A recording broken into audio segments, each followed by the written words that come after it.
MLA ఉన్నటువంటి బత్తుల బలరామకృష్ణ గారు మాట్లాడే ప్రయత్నం చేద్దాం. సార్ చెప్పండి, ఈ పోలవరం ఆంధ్రుల కళ ఇది ఎంతో నెరవేరబోతుంది అంటే గతంలో టీడీపీ హయాంలోనే ఇదంతా అభివృద్ధి జరిగింది, తర్వాత వైసీపీ చేయలేదని ఆరోపణలు వస్తున్నారు. ఇక్కడ ఏ విధంగా ఉండబోతుంది, మీరు ఏ విధంగా డెవలప్ చేస్తారు? గతంలో ఏదైతే చంద్రబాబు నాయుడు గారు ఎంతవరకైతే పనిచేశారో పోలవరం ప్రాజెక్టు విషయంలో అక్కడితో ఇది ఆగిపోయింది. రివర్స్ టెండరింగ్ పేరుతో ఈ ప్రాజెక్ట్ని కూడా రివర్స్లో తీసుకెళ్లి వదిలేసినటువంటి వైసీపీ ప్రభుత్వం అన్ని విధాలుగా కూడా ఇక్కడ ప్రాజెక్టు పనులు కుంటుపడే విధంగా చేసిందే తప్ప ఈ ప్రాజెక్టు ఒక్క అడుగు కూడా ముందుకెళ్లకుండా వాళ్ళు ఆపేసినటువంటి పరిస్థితుల్లో ఈరోజు ప్రమాణ స్వీకారం చేసిన తర్వాత ఎన్డీఏ ప్రభుత్వంలో ముఖ్యమంత్రి చంద్రబాబు నాయుడు గారు ఈ యొక్క ప్రాజెక్ట్ని పరిశీలించడానికి వస్తున్నారు. ఈ పరిశీలన తర్వాత ప్రస్తుత పరిస్థితులు ఏంటి, ఏ స్టేజీలో ఆగింది, దీన్ని ఏ విధంగా పూర్తి చేయాలి, అన్ని విధాలుగా కూడా ఒక రివ్యూ అనేది ఒకటి చూసి ఈ ప్రాజెక్ట్ని ఖచ్చితంగా మాత్రం వీలైనంత తొందరగా ఈ ప్రాజెక్టు పూర్తి చేసి ప్రజలకి సాగునీరు, తాగునీరు అన్ని విధాలుగా కూడా ఈ యొక్క జలజీవరాశులకి, పశుపక్షాదులకి సస్యశ్యామలంగా ఈ ప్రాంతం అంతా ఉండే విధంగా ఈ యొక్క ఎడమ కాలువ, కుడి కాలువ ద్వారా నీరంతా కూడా పోలవరం ప్రాజెక్ట్ నీరు సప్లై చేయడం జరుగుద్ది.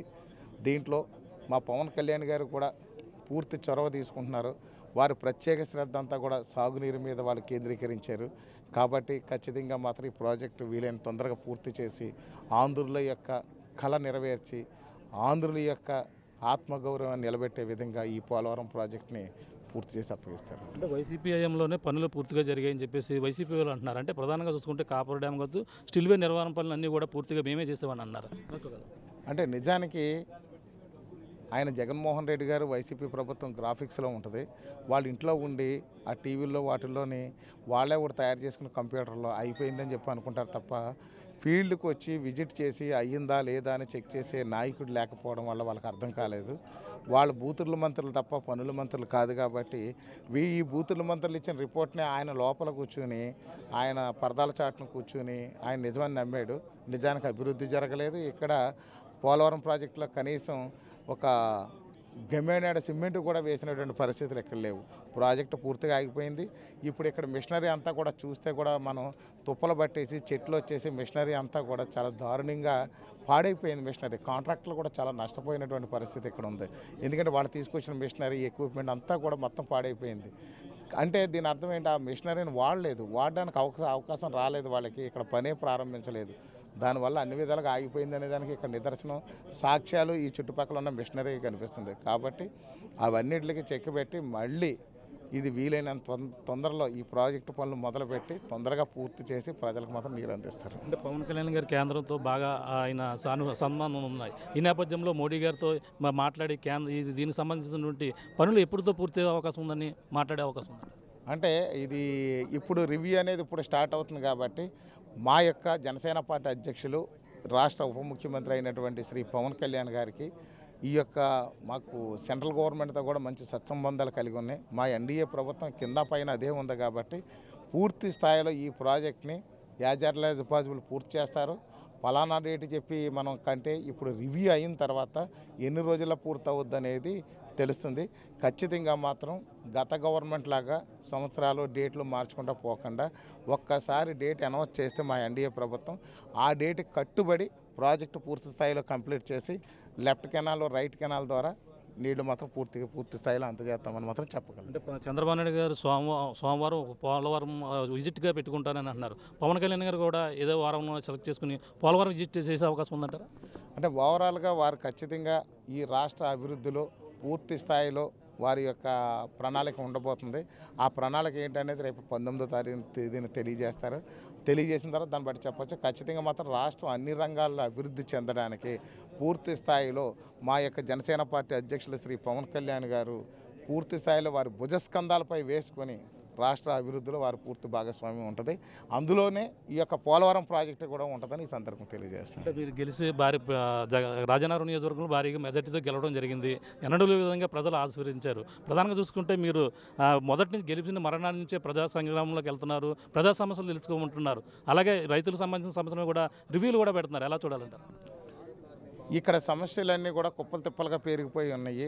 అదేవిధంగా చూస్తే ఈ యొక్క లిఫ్ట్ ఇరిగేషన్లో 7 లిఫ్ట్లు ఉన్నాయి మాకు ఇక్కడ రాజనగరం కాన్స్టిట్యున్సీలో. దానికి గడిచిన 5 ఏళ్లలో ఒక బిల్లు కూడా చెల్లించకుండా కాంట్రాక్టర్లను ఇబ్బంది పెట్టారు. అదేవిధంగా సీతానగరం రోడ్డు కానీ ఆర్ఎన్బి రోడ్లు కానీ దేనికి బిల్లులు చెల్లించలేదు. కోరుకొండ ఈ యొక్క నరసింహస్వామి దేవాలయానికి రాజగోపురం నిర్మాణం చేస్తామన్నారు. ఇప్పటివరకు పర్మిషన్ కానీ బడ్జెట్ అలాట్మెంట్ కానీ ఏ విధమైనది లేకుండా కూడా వాళ్ళ ఒక గ్రాఫిక్స్లో మాత్రం శంకుస్థాపన చేసినట్టు చూపిస్తున్నారు. ఇవన్నీ కూడా వీళ్ళ అబద్ధాలతో ప్రజలు మోసగిచ్చారు. కాబట్టి పూర్తి స్థాయిలో అసలు నియోజకవర్గంలో గత 5 ఏళ్ళలో ఏం జరిగింది, ఇప్పుడు ఏం జరగబోతుంది, మనం ఏం చేస్తే బాగుంటుంది, ప్రజలు ఏం చేస్తే సంతోషిస్తారు, ప్రజల అవసరాలు ఏంటి కష్టాలు ఏంటి అన్నీ తెలుసుకునే పనిలో ఉన్నాను. ఇది ఒక 2-3 డేస్లో కంప్లీట్ అవుద్ది. నెక్స్ట్ మండే నుంచి నేను ఫీల్డ్ వర్క్ చేసి మొత్తం నియోజకవర్గంలో ప్రతి గ్రామం కూడా పర్యటించి ఈ యొక్క ప్రజల పక్షాన్ని నిలబడి త్వరలో ఒక మంచి కార్యక్రమాన్ని కూడా అనౌన్స్ చేసి ప్రజలకు 24 గంటల అందుబాటులో ఉండే విధంగా నేను ఏర్పాట్లు చేసుకుంటున్నాను. Thank you.